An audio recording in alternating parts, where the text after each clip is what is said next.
নমস্কাৰ। আজি কম স্যাটাৰ্ণ মানে শনি গ্ৰহৰ ৰত্ন নীলমৰ কথা।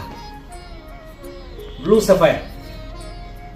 আচলতে এই নীলমক কৰ্মৰ ফলদাতা বুলি কোৱা হৈছে।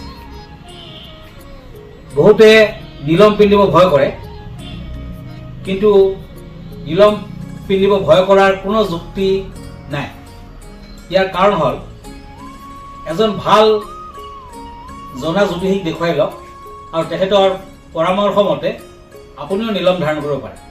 নীলমে কিন্তু ব্যক্তিক ৰজা নহয় সম্ৰাট বনাব পাৰে। কিন্তু নীলমটো পিন্ধাৰ আগত আপুনি গাৰুৰ তলত ৰাখি এৰাতি শুব পাৰে, নতুবা আপুনি 24 আৱাৰ্ছ প্লাষ্টাৰত ৰাখি সোঁহাতত পিন্ধিব পাৰে।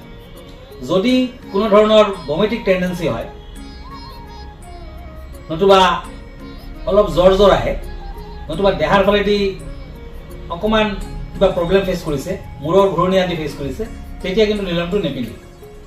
নতুবা আপুনি নীলমটো ৰূপত নতুবা সোণত বনাই মিডিল ফিংগাৰ ধাৰণ কৰক। মনত ৰাখিব, ই স্বাস্থ্য ভালে ৰখাৰ বাবে আপোনাক সহায় কৰিব। কৰ্মজীৱনত ভাল অৱস্থান আপুনি অৰ্জন কৰিব পাৰিব। বিভিন্ন ধৰণৰ শত্ৰু নাশ কৰে, দুৰ্ঘটনা আদিৰ পৰা আপোনাক ৰক্ষা কৰিব পাৰে। নীলমে আপোনাৰ ভাগ্য খুলি দিব পাৰে।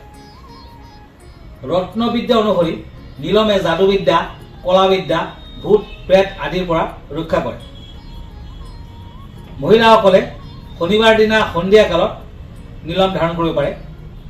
পুৰুষে শনিবাৰ দিনা শোধনপূৰ্বক এটি শুদ্ধ নীলম ধাৰণ কৰক। অতি সোনকালে আপুনি ফল আশা কৰিব পাৰে। ধন্যবাদ, নমস্কাৰ।